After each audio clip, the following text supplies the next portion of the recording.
pagi anak-anak yang ada di rumah. Apa kabar kalian semua yang ada di rumah? Tentu kalian akan baik-baik saja kalau kalian tetap mengikuti protokol kesehatan di rumah ya. Nah, kita akan belajar kembali pelajaran tematik kita. Namun sebelum kita belajar, kita akan berdoa terlebih dahulu. Lipat tangannya, tutup mata, kita akan berdoa. Mari kita berdoa. Terima kasih Tuhan Yesus atas kasih dan penyertaan Tuhan di hari ini.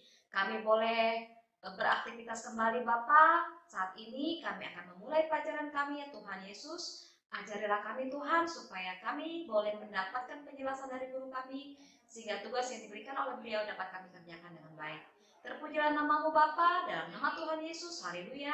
Amin.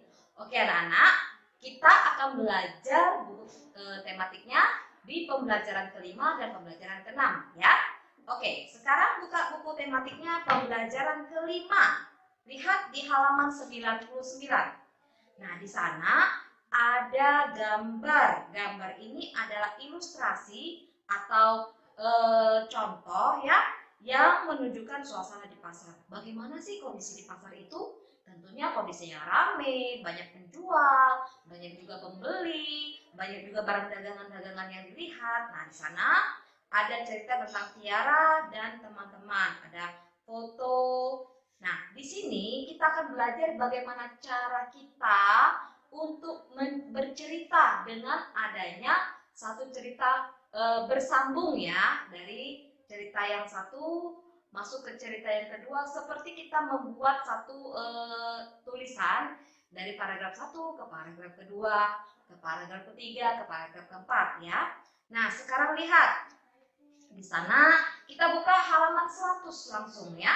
Nah, seperti yang bilang tadi, hari ini kita akan belajar bahasa Indonesia tentang pelajaran apa? Ilustrasi membuat cerita.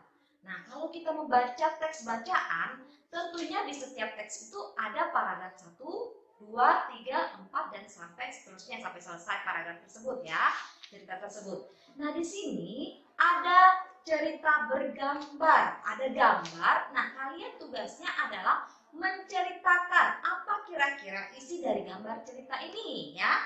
Contoh lihat, ada gambar di halaman 100, ada gambar nomor 1, ada, lihat gambarnya, ada seekor semut dan juga ada makanan yang manis. Mungkin itu kue manis ya, atau bolu manis. Nah, terus apa yang kira-kira terlintas di benak kalian ketika melihat gambar satu ini? Ya, lalu kita lihat dulu keseluruhan gambarnya caranya ya. Yang kedua lihat. Nah, semut yang tadinya ini contoh ya, kalian tulis sendiri. Miss akan terangkan dulu bagaimana kalian membaca situasi yang ada pada gambar sehingga kalian tuliskan kalimat-kalimat yang tepat untuk menceritakan apa yang terjadi ya.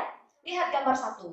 Jadi ceritanya di sini kan soal kalian adalah buatlah satu kalimat yang dapat menjelaskan tiap-tiap gambar. Jadi jelaskan gambar 1 itu bercerita tentang apa ya. Jadi contohnya ada di sebuah apa misalnya langsung saja boleh. Ada seekor semut yang menemukan sepotong kue yang rasanya manis ya, atau sepotong bolu boleh. Yang ini kan kalau bolu pasti manis ya, ada lihat itu mungkin ada taburan kejunya di atasnya ya. Kalau semut kan gula sukanya yang manis-manis kan, yang ada gulanya, yang rasanya manis itu semut. Nah itu saja untuk yang gambar kedua. Terus lihat di gambar kedua. Nah sebelumnya kan semut ini kan berpikir bagaimana ya caranya. Badan semut kan kecil kan, tahu lihat pernah lihat semut kan? Badan semut kecil sementara dia menemukan sepotong kue yang besar. Jadi dia bisa nggak menangkap itu semua kue itu? Nggak bisa. Langsung kita sambung ke nomor 2. Nah di sini dia bertemu dengan 3 orang semut yang lain, mungkin temannya atau sahabatnya. Lalu dia menceritakan apa yang dia lihat bahwa di dalam perjalanan mungkin mau menuju ke sarang semut mereka kan. Nah dia menemukan ada sepotong kue, tapi kue itu besar dan saya tidak bisa mengangkat kue tersebut.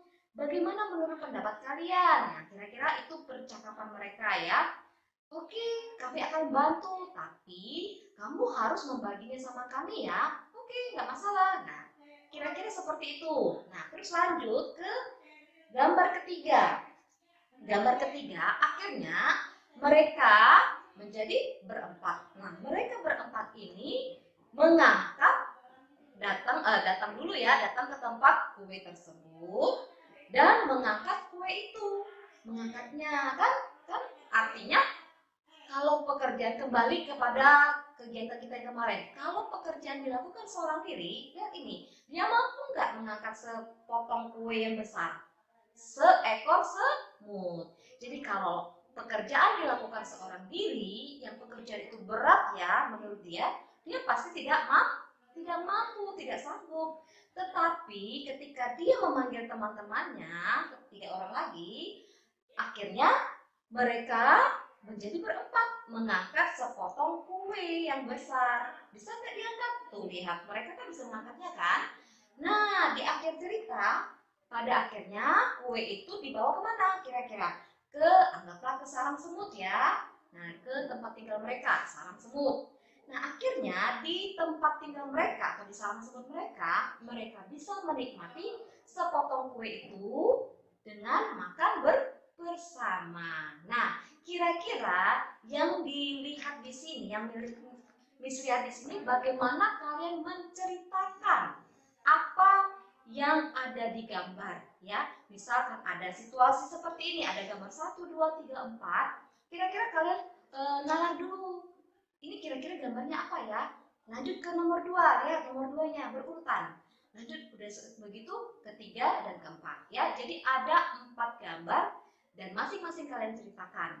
Oke, mengerti ya cara pekerjaan kalian ya? Oke, kita akan lanjut ke halaman 101. Nah, di sini Indonesia, kembali kita belajar tentang keberagaman budaya.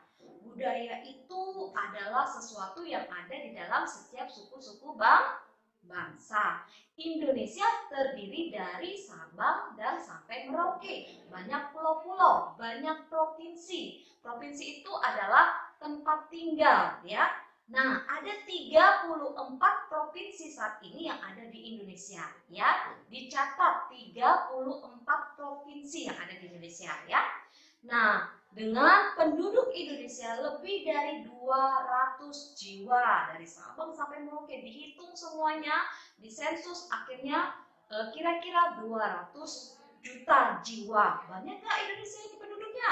Tentunya banyak. Nah, dengan adanya penduduk yang banyak, terjadilah keberagaman budaya. Kita belajar tentang keberagaman budaya. Lihat, keberagaman budaya. Budaya itu apa saja? Yang pertama, bahasa daerah. Tentu setiap daerah mempunyai bahasa yang berbeda-beda ya. Bahasa itu tujuannya apa? Supaya kita bisa mengerti perkataan orang lain. Kita bicara sama orang lain dengan satu bahasa. Bahasa kan bahasa dunia, ada bahasa Inggris. Kenapa kalian belajar bahasa Inggris? Supaya kita bisa mengerti bagaimana cara orang berbicara dengan bahasa Inggris. Bahasa Mandarin, kita belajar juga bahasa Mandarin. Nah, kita belajar bahasa, artinya bahasa itu adalah penting. Apalagi bahasa Indonesia. Bahasa Indonesia adalah bahasa pemersatu bangsa. Karena selain bahasa Indonesia yang digunakan kesehari-hariannya, kita di tempat tinggal kita, di provinsi kita, punya bahasa daerah masing-masing. Contoh, kita tinggal di Palembang, punya bahasa Palembang. Palembang juga punya suku-suku. Ada suku Komering, ada suku Komering juga terbagi-bagi ya. Ada orang Beranjat, ada orang Mendayu dan lain sebagainya. Ada juga bahasa Jawa. Jawa juga terbagi-bagi kan. Ada Jawa Timur, ada Jawa Tengah, ada Jawa Barat, ya. Nah, seperti itu ya. Nah, di setiap itu semua bahasa daerah itu tujuannya itu apa? Alat pemersatu. Kalau bahasa Indonesia alat pemersatu bangsa Indonesia, artinya setiap orang Indonesia pasti tahu bahasa Indonesia. Kalau bahasa daerah adalah alat pemersatu antar penduduk dalam satu daerah ya. Kita bisa mengerti misalnya bahasa Palembang. Yang mengerti bahasa Palembang adalah pastinya orang-orang yang tinggal di daerah Palembang ya. Nah, begitu juga dengan bahasa daerah yang lain ya. Nah, terus kenapa kita belajar bahasa Indonesia? Karena di dalam kebudayaan Indonesia itu merupakan banyak kekayaan budaya ya. Negara memelihara bahasa daerah sebagai kekayaan budaya nasional. Kaya budaya. Nah, itu termasuk salah satu budaya.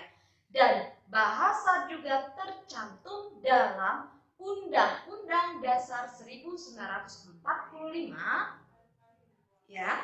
Baca di bahasa daerahnya pasal 32 ayat 2 ya, tentang bahasa daerah. Perlu diingat pasal 32 ayat 2. Nah, yang kedua, kita belajar tentang keberagaman budaya dari sisi kesenian daerah. Seni daerah, seni tahu ada seni tari ya, kesenian atau ada seni tradisional yang lain. Oke ya. Misalnya tarian dari Jawa Barat. Coba siapa yang tahu tari dari Jawa Barat?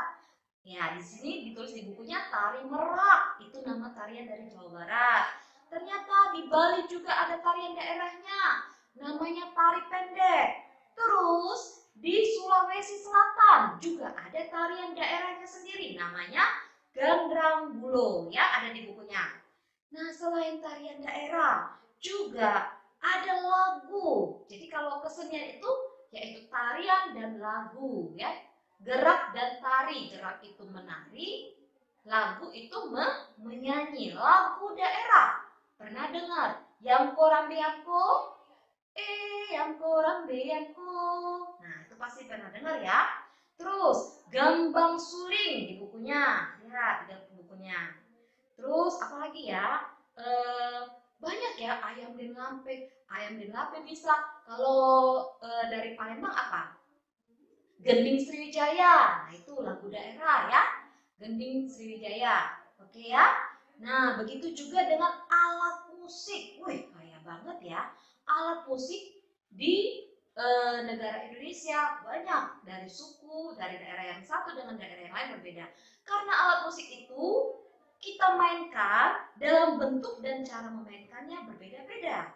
Ada yang alat musik itu harus ditiup. Ayo, contohnya alat musik yang tiup. Ditiup artinya kita mengeluarkan bunyinya dengan cara kita meniupkan alat musik itu. Contohnya seruling ya. Seruling ya, seruling bambu ya. Kalau orang biasanya digunakan di daerah-daerah Jawa ya. Nah, terus ada yang dengan cara dipetik. Dipetik itu seperti gitar, tapi gitar bukan termasuk alat musik daerah ya. Yang merupakan kesenian daerah yang Miss ajarin sekarang ini tentang kesenian daerah. Kalau yang dipetik itu contohnya kecapi ya. Dia harus dipetik, artinya ada senarnya seperti gitar. Terus sasando, namanya juga alat musik ya. Terus ada yang dipukul seperti kita main drum. Drum kan dipukul nih ya. Ada sticknya, ada alat pemukulnya. Ada kolintang dari Sulawesi Selatan. Nah, terus ada juga gendang. Gendang tahu gendang?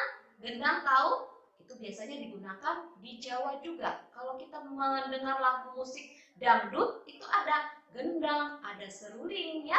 Nah, terus ada yang digesek. Gesek artinya seperti alat musik biola. Tapi ini kesenian daerah. Jadi asalnya dari daerah. Contohnya apa?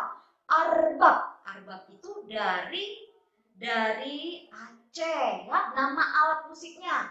Ada juga rebab. Rebab itu nama alat musik dari Betawi. Ya, itu kita pelajari juga dari sisi kesenian daerah. Oke. Terus yang ketiga dari rumah adat. Wih, baca banyak sekali kesenian rumah adat daerahnya ya, dari setiap daerah. Lihat, ada rumah Batak ya, rumah adat Batak contohnya di halaman 102 di bukunya ada. Tuh contoh gambarnya ya, seperti itu bentuknya. Bentuknya kenapa berbeda-beda? Berbeda-beda itu dilihat dari bentuknya, cara membuatnya, atapnya dan fungsinya ya. Jadi ada satu daerah yang rumah adatnya bukan hanya digunakan untuk tempat tinggal. Kalau rumah itu digunakan untuk apa? Untuk kita tinggal, untuk tempat tinggal. Rumah namanya tempat tinggal. Tetapi ada juga di daerah lain yang kegunaan atau fungsi dari rumah adat itu untuk menyelesaikan masalah-masalah adat ya. Contohnya misalnya mereka bermusyawarah di dalam satu rumah adat. Ya, dibangunlah satu rumah adat. Oke ya. Nah, lihat dari daerah-daerah di setiap provinsi pasti punya rumah adat yang berbeda. Oke. Terus pakaian adatnya atau pakaian daerah. Lihat, banyak juga pakaian adat yang berbeda-beda ya. Lihat di sana ada gambar pakaian adat dari Bangka Belitung berbeda dengan pakaian adat dari Nusa Tenggara Barat. Tuh lihat, ada banyak perbedaan. Perbedaan dari topinya, kalau untuk laki-laki, dari bentuk bajunya atau dia punya selendang atau sendalnya, ya semuanya ya dilihat ada perbedaan.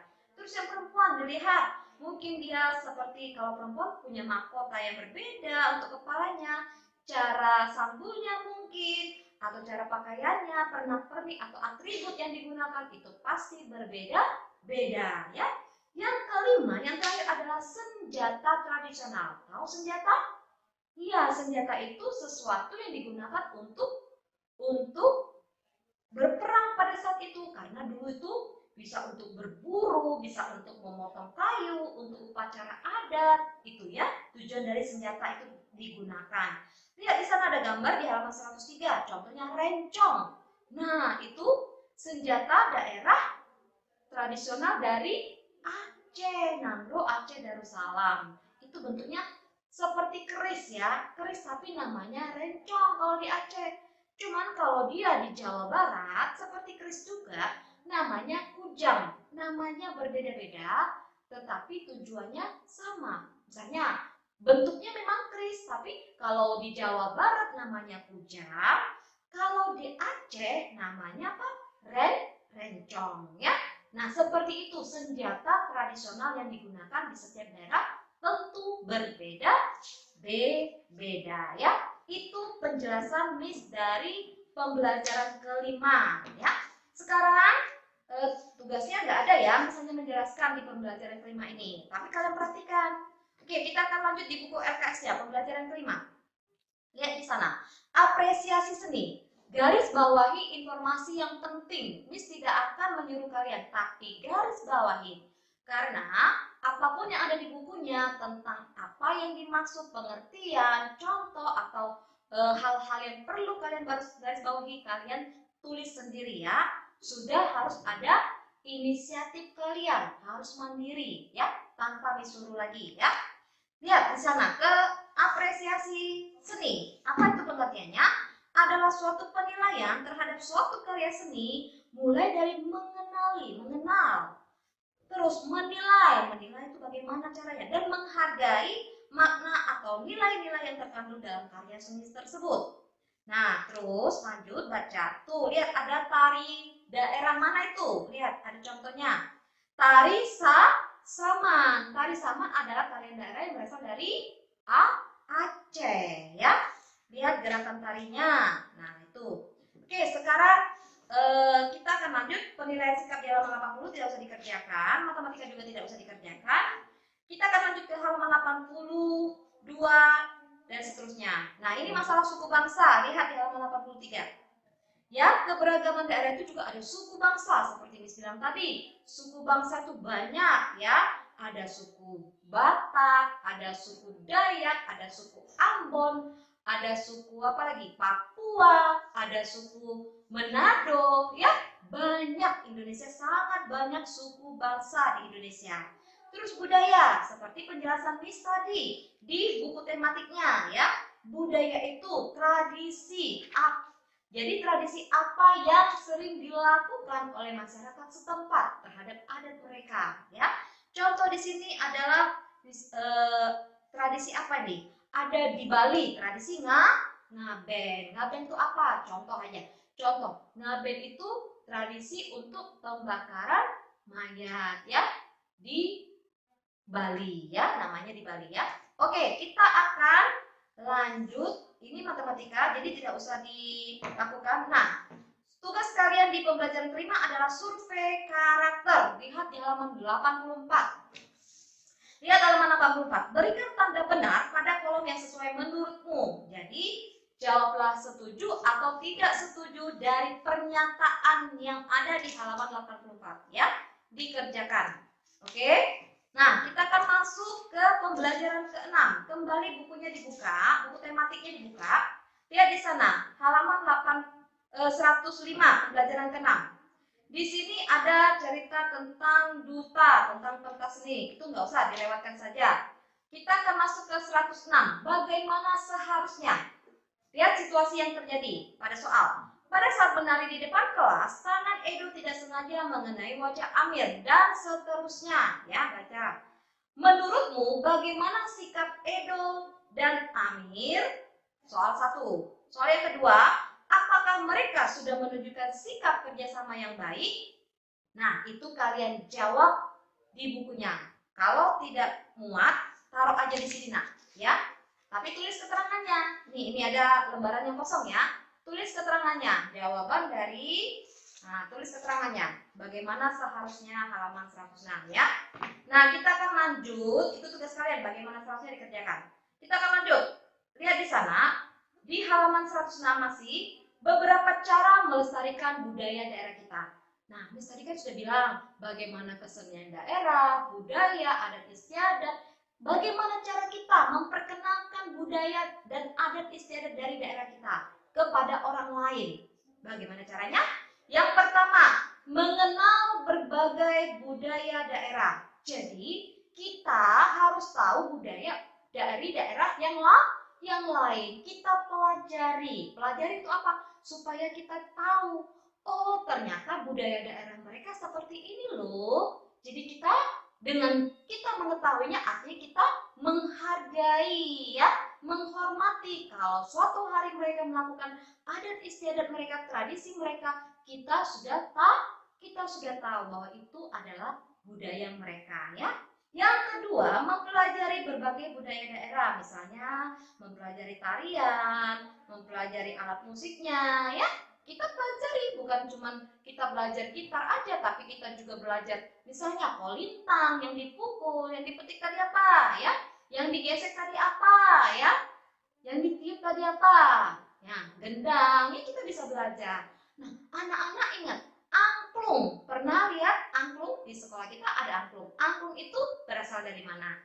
Dari Jawa Barat. Bagaimana cara memainkan angklung? Dengan cara goyangkan ya. Nah, kita belajar angklung nggak?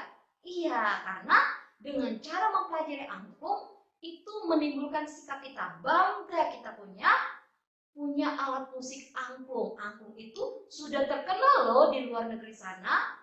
Kita bisa memainkan angklung untuk kita pentaskan ke dunia internasional. Artinya sudah dikenal di luar daerah Indonesia. Kita harus bangga terhadap budaya Indonesia ya. Yang ketiga, mengenalkan pakaian adat atau ciri khas daerah kita. Kita punya baju daerah Palembang ya. Apa baju daerah Palembang? Songket. Kita perkenalkan songket ini. Bagaimana caranya? Kita pakai songket ini pada saat ada misalnya dalam pernikahan ya, acara pernikahan, pengantinnya yang laki-laki dan perempuan pakai baju songket. Oh, artinya itu adat istiadat dari Palembang. Kita berlakukan itu ya. Jadi tidak punah ya, sampai orang lain jadi tahu juga, oh itu namanya songket dari Palembang ya. Nah, terus 4, mempelajari dan memakai bahasa daerah. Contohnya, kita orang Palembang, kita bisa loh belajar bahasa Jawa ya, enje, monggo, kulonu, itu banyak sekali, atau bahasa daerah yang lain.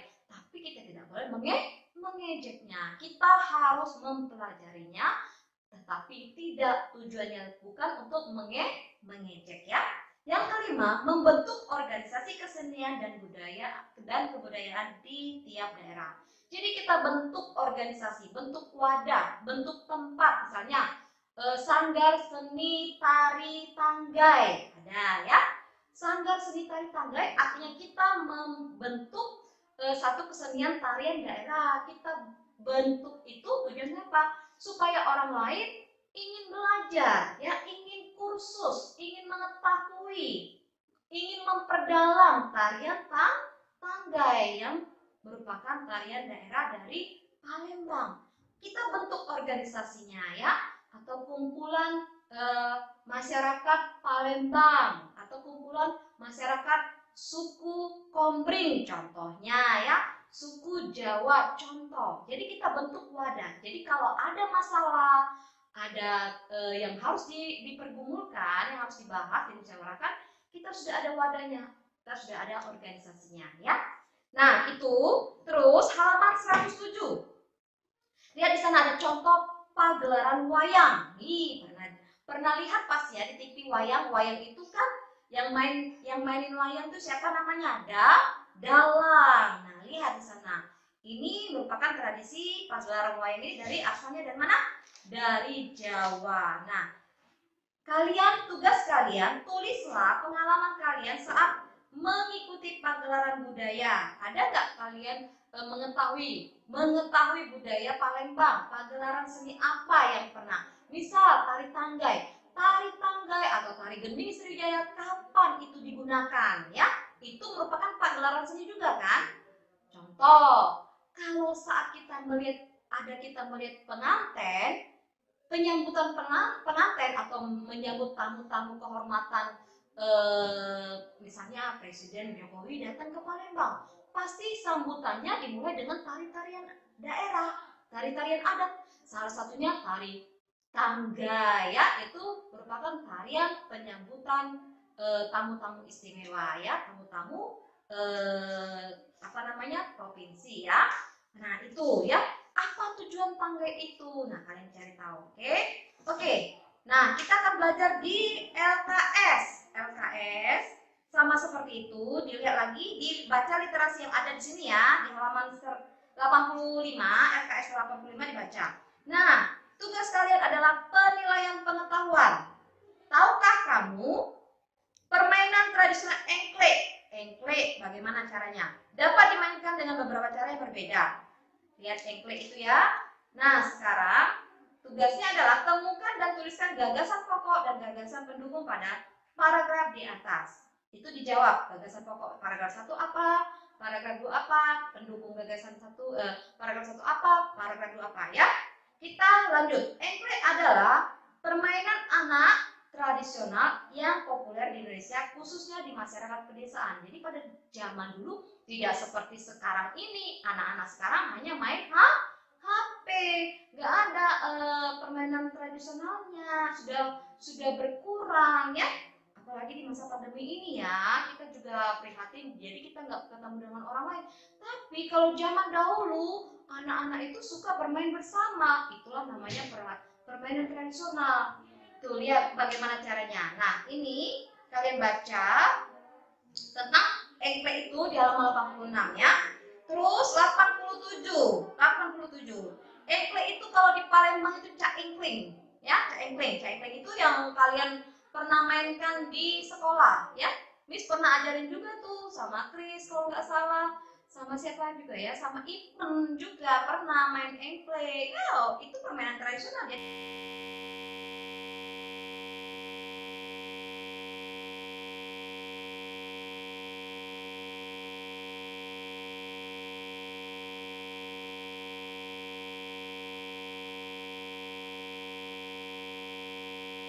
Jadi diperhatikan permainan engkleknya seperti yang kalian baca tadi. Kita akan lanjut ke halaman 87. Oke, di sana ada sikap terhadap keberagaman suku bangsa di Indonesia. Apa yang harus dilakukan? Itu dibaca nomor 1, 2, 3, dan 4. Oke. Terus terakhir tugas kalian adalah di lembar halaman 88. Penilaian sikap. Tuhan Yang Maha Esa menganugerahkan kita keragaman, yaitu keragaman suku, agama, sosial dan budaya, dan selanjutnya. Lalu tugas kalian adalah soal pertama, bagaimana caramu bersyukur atas keberagaman yang ada? Jelaskan, kasih penjelasannya. Terus yang kedua, apa manfaat yang kamu peroleh dari keberagaman yang ada? Ya, kita kenal dengan teman kita, beragam suku, agama, adat istiadat dan lain sebagainya. Itu apa manfaatnya? Bagaimana cara kalian bersyukur atas keberagaman yang ada? Oke, dijawab penilaian sikap. Lalu hoax itu adalah pelajaran PJOK. Dari cerita Ale dan Eko, kalian jawab berdasarkan cerita tersebut, siapakah yang cederanya lebih cepat sembuh? Jelaskan alasanmu ya. Dibaca dulu informasi apa yang ada di PJOK itu, di hoax ya. Nah, terakhir tugas kalian adalah survei karakter. Apa itu? Di sana ada tugas kalian, tindakan apa yang sebaiknya Tika lakukan menyikapi, menanggapi soal situasi yang ada pada survei karakter tersebut ya. Oke, demikianlah pembelajaran hari ini. Kita akan tutup dengan berdoa. Kalau ada yang mau bertanya dengan Miss, silakan telepon Miss, kasih informasi kepada Miss ya. Kalau kalian kurang mengerti atau kurang jelas, oke ya. Kita akan tutup dengan doa. Terima kasih Tuhan Yesus. Kami sudah belajar, kami sudah mendengar informasi dari guru kami. Ajarilah kami Tuhan, supaya informasi ini, pembelajaran hari ini, pembelajaran 5 dan 6 dapat kami mengerti, sehingga kami dapat mengerjakan tugas yang diberikan oleh beliau. Terpujilah namamu Bapa, di dalam nama Tuhan Yesus Kristus kami bersyukur dan berdoa. Haleluya, amin. Selamat pagi anak-anak.